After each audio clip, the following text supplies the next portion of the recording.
नमस्कार प्यारे विद्यार्थियों, मैं किशोर कुमार आपका अपने प्रतिज्ञा एग्रीकल्चर क्लासेज के यूट्यूब चैनल पर सारे विद्यार्थियों का तहे दिल से हार्दिक स्वागत करता हूं। तो अब जो विद्यार्थी 11वीं के अंदर थे वो 12वीं के अंदर आ चुके हैं और विद्यार्थियों का थोड़ा सा एक ही डिस्कशन चल रहा है कि सर पाठ्यक्रम क्या रहने वाला है, हमारे सर 12th के अंदर क्या कुछ आने वाला है। तो आज प्यारे विद्यार्थियों अपन जो 12वीं कृषि विज्ञान के छात्र है उनके अपने एक सब्जेक्ट लगता है कृषि जीव विज्ञान। तो अपन जो कृषि जीव विज्ञान यानी एग्रीकल्चर जो बायोलॉजी है उसका जो पाठ्यक्रम यानी सिलेबस है उस सिलेबस का परिचय देखेंगे। भाई उस आपके कितने क्या नंबर जाएंगे, कितने नंबर का पेपर आएगा, प्रैक्टिकल कितने नंबरों का रहेगा, स्कूल से कितने नंबर जाएंगे, आपका सिलेबस कितना बड़ा रहने वाला है, कौन से टॉपिक आपके इंपॉर्टेंट रहने वाले हैं। क्योंकि प्यारे विद्यार्थियों, जब तक आपको ये पता नहीं रहता कि भाई कौन सा टॉपिक इंपॉर्टेंट है और कौन सा नहीं है, या किस टॉपिक से कितने नंबर के क्वेश्चन आते हैं, या वो कौन सा टॉपिक है जिसमें नंबरों का जो वेटेज है, जो नंबरों का भार है वो आपके ज्यादा रहता है, तब तक आप एक अच्छे से तैयारी भी नहीं कर पाते और आप उन चैप्टर्स को भी आपके क्या है प्यारे विद्यार्थियों महत्व नहीं दे पाते हैं जिनका वेटेज अच्छा होता है। क्योंकि जिन जो आपके क्या बोलते हैं बेटा प्यारे विद्यार्थियों, जो आपके अच्छे पार्ट होते हैं जिनका नंबर आपके अच्छे रहेंगे, अगर आप उनको वेटेज ज्यादा दोगे तो सीधी सी बात है भी उनके जो क्वेश्चंस होंगे वो भी आपके ज्यादा आएंगे। क्योंकि सीधी सी बात है नंबरों का जो वेटेज है वो वेटेज भी आपका कैसा है, ज्यादा है। तो इससे आपको पता चलेगा भी हाँ उन चैप्टर को अच्छे से पढ़ पाएंगे। तो प्यारे विद्यार्थियों, इसी के साथ अपना जो डिस्कशन है वो स्टार्ट करते हैं। तो देखो सबसे पहले आपको ये ध्यान रखना है कि देखो आपका जो पेपर रहने वाला है प्यारे विद्यार्थियों वो 3 घंटे और कितने मिनट का रहने वाला है, 15 मिनट का रहने वाला है। और जो आपका पेपर आएगा वो पेपर कितने नंबर का रहने वाला है प्यारे विद्यार्थियों, 56 नंबर का। मतलब आपका जो बोर्ड के अंदर पेपर आएगा वो पेपर कितने नंबर का रहने वाला है, कि साहब 56 नंबर का रहने वाला है। और आपके जो 14 नंबर है वो 14 नंबर कहां से जाएंगे, ये 14 नंबर आपके कहां से जाएंगे, आपकी अपनी स्कूल से जाएंगे। और जो 70 नंबर टोटल आपका क्या रह जाएगा, ये आपका थ्योरी का रह जाएगा। मतलब ये जो आपको 70 नंबर है आपके कौन से रहेंगे, थ्योरी के। 56 नंबर का आपका बोर्ड के अंदर पेपर आएगा, 14 नंबर आपके अपनी स्कूल से जाएंगे। और प्यारे विद्यार्थी जो आपके प्रायोगिक यानी जो प्रैक्टिकल है वो प्रैक्टिकल आपके 4 घंटे तक चलेगा। और इस प्रैक्टिकल के अंदर ये प्रैक्टिकल के जो नंबर है प्यारे विद्यार्थियों वो आपके कितने रहने वाले हैं, 30 रहने वाले हैं। तो टोटल आपके कितने नंबर बन गए प्यारे विद्यार्थियों, 100 नंबर बन गए। मतलब 70 नंबर आपके थ्योरी के रहने वाले और 30 नंबर आपके किसके रहने वाले, प्रैक्टिकल के रहने वाले। और प्यारे विद्यार्थियों, अगर आप इस चैनल पर नए हैं तो पहले तो चैनल को सब्सक्राइब करना है, लाइक करना है, शेयर करना है और कमेंट तो करना ही करना है। और इस वीडियो को आखिर तक देखना है क्योंकि आधी अधूरी इंफॉर्मेशन होती है वो आपके लिए क्या रहेगी, घातक रहेगी। तो वीडियो को पूरा जरूर देखे, ठीक है, और इंफॉर्मेशन पूरी लेनी है अपने को, है ना। चलो तो सबसे पहले इसके अंदर आपका देखो प्यारे विद्यार्थियों, थ्योरी का मैं बाहर कर रहा हूं। तो सबसे पहले आपका जो चैप्टर रहता है वो आपका चैप्टर रहेगा प्लांट ब्रीडिंग या पादप प्रजनन।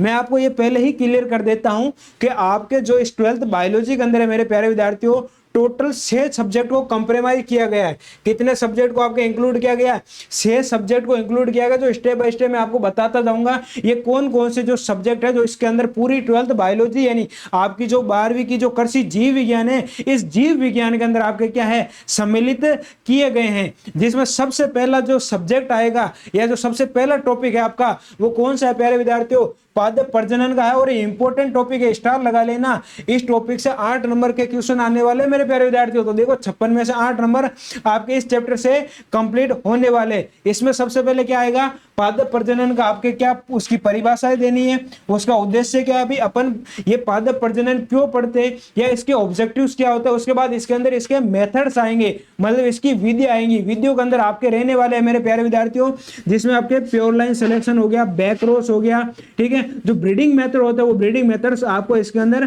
पढ़ने। उसके बाद आएगा जर्म प्लाज्म संग्रहण, मतलब जो जर्म प्लाज्म होता है उसका अपन कैसे संग्रहण करते। इसके अलावा आपका आएगा पादप पूरे स्थापन, मतलब प्लांट इंट्रोडक्शन, अपन जब पौधों को क्या करते हैं प्यारे विद्यार्थियों, इंट्रोड्यूस करते हैं। इसके अलावा इसके अंदर आएगा संकरण। संकरण का मतलब होता है हाइब्रिडाइजेशन, मतलब 2 पौधों को लेके अपने को क्या करवाना, क्रॉस करवा के एक नया पौधा तैयार करना। इसी को अपन क्या बोलते हैं कि सर इसी को संकरण बोला जाता है। तो यही संकरण इसके अंदर आएगा।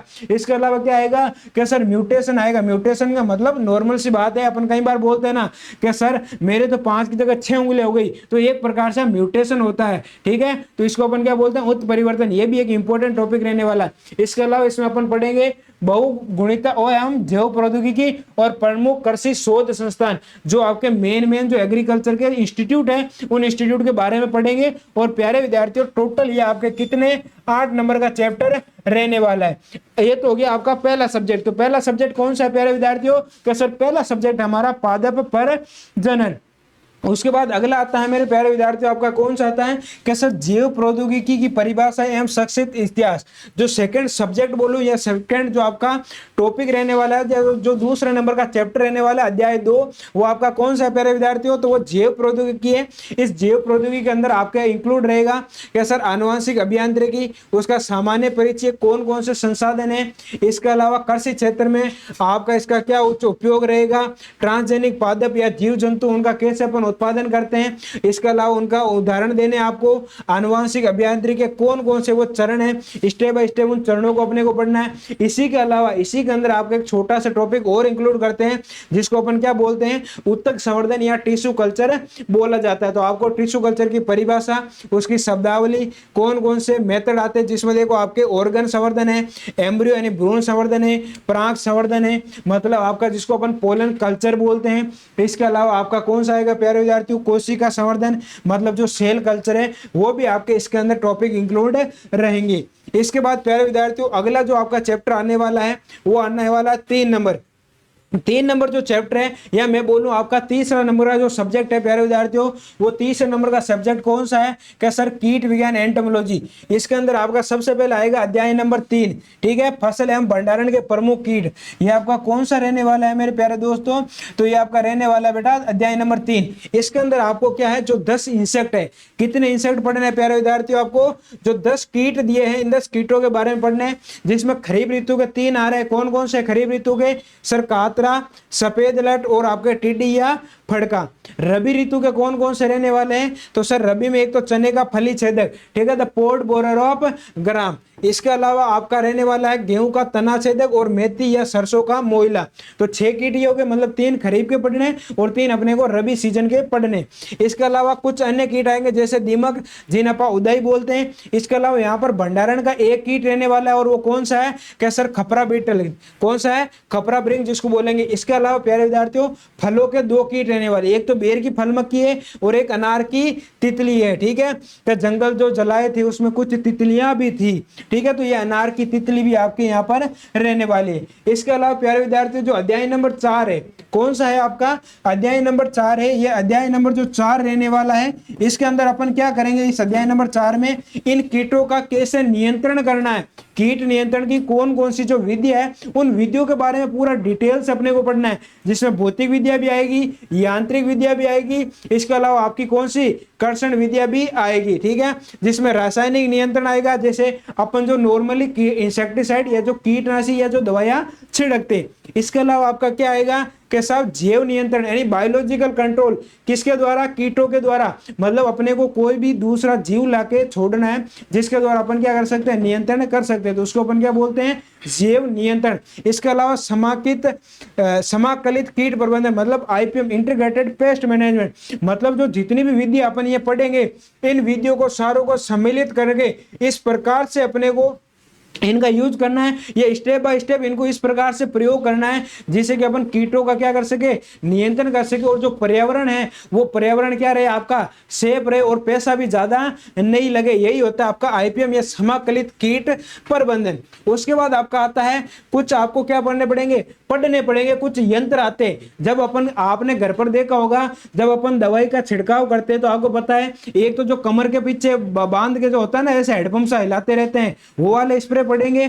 इसके अलावा अपने जो नॉर्मल वही पढ़ना है। इसके अलावा देखते होंगे आप ट्रैक्टर के पीछे वो टंकी लगी रहती है, ठीक है, तो ये सब आपको पढ़ना होगा, जिसमें आपका आता है छिड़काव भुरकाव के नैपसेक स्प्रे या hand rotary dust. Hand rotary dust का मतलब यही हो गया भाई कमर के पीछे लगाना और इस प्रकार से उसके डंडे को हिलाते रहना और आपका स्प्रे बाहर आता रहता है।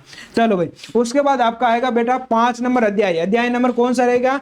5। और इस अध्याय नंबर 5, 6 और 7 कितने बेटा? अध्याय नंबर 5 और अध्याय नंबर 6 और अध्याय नंबर 7, ये जितने भी, और अध्याय नंबर 8, ये जो 4 आपके अध्याय है बेटा, कितने अध्याय है आपके? ये जो 4 अध्याय है, ये 4 अध्याय को आपके कौन से चैप्टर के अंदर इंक्लूड किया गया है? ये जो 4 अध्याय ये सारे आपके कौन से हैं?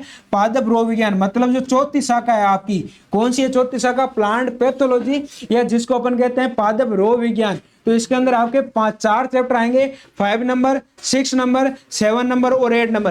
5 नंबर में तो आपका रहने वाला है प्यारे विद्यार्थियों, प्रमुख रोग है उनका सामान्य परिचय।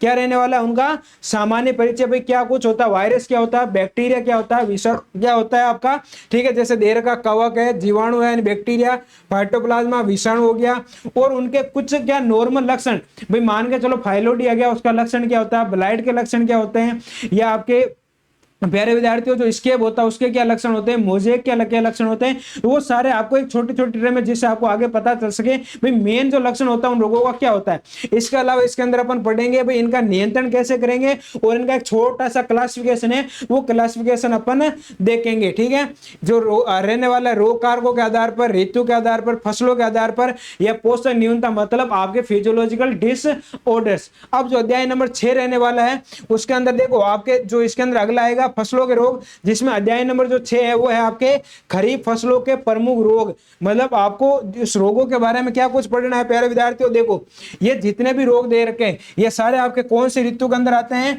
क्या सर खरीफ ऋतु के अंदर आते हैं। इनका क्या कुछ पढ़ना है? सबसे पहले इनका रोगजनक कौन सा है, इसके अलावा इनके मेन लक्षण क्या है प्यारे विद्यार्थियों, और इनका अपने को क्या करना है, प्रबंधन कैसे करेंगे। तो ये मेन 3 चीजों को देखते हुए अपन क्या करेंगे, इनकी पूरी स्टडी करेंगे। ठीक है, तो अब कौन कौन से रोग आने वाले खरीफ में? तो देखो बाजरे का हरित वाली है, बाजरे का अर्गट है, 2 रोग बाजरे के हो गए, कपास का 1 रोग है, इसके अलावा कपास का जीवाणु मरे, मतलब कपास के भी कितने हो गए, 2 रोग हो गए। इसके अलावा मूंगफली के 2 है, मूंगफली का एक तो टिक्का है और एक मूंगफली का विषाणु गुच्छा है। इसके अलावा भिंडी का पित्त सिरा है, और टमाटर का पर्ण कुंचन युवा अगेती जुलसा। ठीक है, इसके बाद अध्याय नंबर आपका 7 आएगा, जिसके अंदर रबी की जो फसल है उनका आपके अध्ययन करेंगे। रबी के अंदर सबसे पहले जो आपके 2 इंसेक्ट 2 आएंगे, एक तो गेहूं का रोली रोग आएगा, और एक आपका गेहूं का जो क्या है कंडवा रोग है वो आपका आएगा। इसके अलावा सरसों का 1 रोग रहेगा, सरसों का व्हाइट रस्ट है, जिसको अपन क्या बोलते हैं, सरसों का सफेद रोली रोग। ठीक है, घेवर्त का जो अनावर्त कंडवा जो मैंने आपको बोला है, और जो का आवर्त कंडवा रोग, यानी जो आपके कौन सा होता है, कवर स्मट, ये आपके रोग रहने वाले। इसके अलावा बैंगन का एक है कि कौन सा है कि सर लघुपर्ण रोग। जीरे के 2 रोग है, एक तो मलानी और एक छाछ रोग। इसके बाद आपका अगला प्यारे विद्यार्थियों आने वाला है अध्याय नंबर 8। इस अध्याय नंबर 8 के अंदर आपका रहने वाला है नींबू का कैंकर, ठीक है, बेर का छाछ रोग और अमरूद का मलानी रोग, और ये तीनों किसके रोग है, फलों के रोग रहने वाले। उसके बाद देखो अब आगे 4 शाखा मैंने बता दिए सर, पादप प्रजनन आ गया यानी प्लांट ब्रीडिंग आ गई, बायोटेक्नोलॉजी जैव प्रौद्योगिकी बता दी मैंने, कीट विज्ञान हो गई, और आपके पादप रोग विज्ञान। अब 5 नंबर की वो है मेरे प्यारे विद्यार्थियों आपकी कौन सी, निमेटोड वाली है। 5 नंबर कौन सी आपकी, निमेटोड वाली है। और इस निमेटोड का जो अध्याय नंबर 9 है वो है आपका किसके बारे में पढ़ेंगे, निमेटोड, और 4 मतलब एक पेज का आपके किसके बारे में दे रखा है, सलगवा सनेल। तो हम निमेटोड के बारे में क्या पढ़ेंगे, उसका सामान्य परिचय, भाई निमेटोड के क्या क्या लक्षण से है, उसके क्या क्या कैरेक्टर होते हैं, मैं उनको देखते ही आपको पता चल जाए गुरु वो तो अपने निमेटोड ही है। उसके बाद उनका वर्गीकरण और उनकी संरचना देखेंगे। इसके अलावा निमेटोड के 3 रोग है जो निमेटोड के द्वारा होते हैं, उन 3 रोगों की अपन स्टडी करेंगे। ठीक है, जिसमें एक तो सब्जियों में फैलता है, एक आपका गेहूं का होता है, और एक गेहूं का कौन सा, ईयर कोगल या टुंडू डिजीज होता है। उसके बाद आता है बेटा आपके अगली जो शाखा लगेगी वो लगेगी कृषि महत्व के प्रमुख जंतु। ठीक है, कृषि महत्व के प्रमुख जंतुओं के अंदर जो आपका chapter number 10, chapter number 11, chapter number 12 और चैप्टर नंबर आपके कौन से 13, तो 4 अध्याय है वो आपके इसी शाखा के अंदर आएंगे। तो ये आपके कौन सी हो जाएगी, 6 नंबर, जिसमें देखो एक तो केचुए के बारे में पढ़ना है, एक अपने को टिड्डा मतलब जो ग्रास ऊपर है उसके बारे में अच्छे से पढ़ना है, भाई टिड्डे के संरचना कैसी है, उसके मुखांक कैसे है, मुखांकों का अध्ययन कैसे करते हैं, जीवन चक्र क्या है और उसका महत्व। इसके अलावा अपन क्या पढ़ेंगे, मधुमक्खी पालन, भाई मधुमक्खी का पालन कैसे करते हैं, कौन कौन सी मधुमक्खियां होती है, अपने राजस्थान में मधुमक्खी पालन का क्या कुछ स्कोप है। इसके अलावा बेटा प्रमुख पशु परजीवी, ठीक है, आपके देखो 4-5 पशु परजीवी है, आपने देखा ही होगा जो आपके भैंस पर लगते हैं या गाय पर लगते होंगे, जिसमें देखो पिस्सू आता है, जोंक आता है, लिवर ल्यूक आता है और एस्केरिस, ये 4 अपन पढ़ेंगे। लास्ट में जो आपका बेटा अध्याय रहने वाला है वो आपका मेरे प्यारे विद्यार्थियों अध्याय कौन सा है, अध्याय नंबर 14, और आपकी जो शाखा है 7 नंबर, सर मछली उत्पादन। ठीक है, खाओ मच्छी ऐश करो। ठीक है। तो ये आपका जो मछली पालन वाली 7 नंबर रहने वाली है। तो इसके अंदर अपन देखो मत्स्य पालन की विद्या, राजस्थान में मत्स्य पालन की क्या कुछ संभावना है, मतलब अपने राजस्थान के अंदर जो मछली पालन है उसकी क्या कुछ पॉसिबिलिटीज है, and then is the importance of मत्स्य पालन। उसके अलावा इसमें अब ठीक है बेटा, ये हो गया। इसके अलावा ये प्रायोगिक है, भाई कौन कौन से आपको प्रैक्टिकल्स रहेंगे, तो ये टीडे के मुखांग वाला है, केचो की आर नाल है, पादप संरक्षण में प्रयुक्त यंत्र है, दिए गए नमूनों में लक्षणों का अध्ययन करना हो गया, ठीक है। पारदर्शों पाठ्यक्रम में वर्णित कीटों की बाह्य संरचना, प्रमुख पादप रोग कौन कौन से है, निमेटोड के द्वारा रोग है और कीटनाशी या रोगनाशी, इन सारों का आपको क्या करना है, सिर्फ देखना है, ऑब्जर्वेशन लेनी है, और यही आपको इसके अंदर प्रायोगिक के अंदर करना है, ठीक है। इसके अलावा ये विषाणु, माइक्रोप्लाज्मा रोगों का अध्ययन, मधुमक्खी को देखना है, उसका जीवन चक्र, सफेद लट टिड्डा इनका जीवन चक्र, खाद्य मछलियों का आपको अध्ययन करना है। पाठ्यक्रम से संबंधित किसी भी एक फसल या रोग का अध्ययन करेंगे, मौखिक परीक्षा और पाकिक लेखाकार। तो इस प्रकार से प्यारे विद्यार्थियों ये आपका 12th का पूरा सिलेबस था जो मैंने आपको बता दिया, और यही रहने वाला है। देखो इसमें जो इंपॉर्टेंट आपके चैप्टर रहने वाले हैं वो प्यारे विद्यार्थियों अध्याय नंबर 1 से लेके 6 नंबर तक, कितना नंबर तक है प्यारे विद्यार्थियों, 1 से लेके 6 नंबर तक अध्याय है। इनको आप अच्छे से पढ़ लेना, कम से कम आपका 60 से 70% जो नंबरिंग है वो आपका यहीं से कवर होगी। मैं फिर कह रहा हूँ, एक अच्छे मार्क्स प्राप्त करने के लिए या अच्छी जगह सिलेक्शन लेने के लिए या अच्छे अंक प्राप्त करने के लिए सुदृढ़ रणनीति का होना जरूरी होता है, और वो रणनीति मैंने बता दी आपको। इतना ये सिलेबस है, 1 से 6 नंबर जो अध्याय है वो आपको क्या करना है, स्टडी करना है प्यारे विद्यार्थियों, है ना। चलो इसी के साथ प्यारे विद्यार्थियों लास्ट में इतना ही कहना चाहूंगा, अच्छे से पढ़ाई करना, और अगर आप भी चाहते हैं भी अपना जेट के साथ 12th की तैयारी करना तो प्रतिज्ञा क्लासेज के साथ जरूर जुड़े। हमारे ऑफलाइन एंड ऑनलाइन दोनों ही जो बैच है वो आपके स्टार्ट हो चुके हैं प्यारे विद्यार्थियों। इसी के साथ आज विदा लेते हैं इस वीडियो से, अगले वीडियो में फिर मिलेंगे। इसी के साथ जय जवान, जय किसान, जय हिंद, जय भारत, धन्यवाद।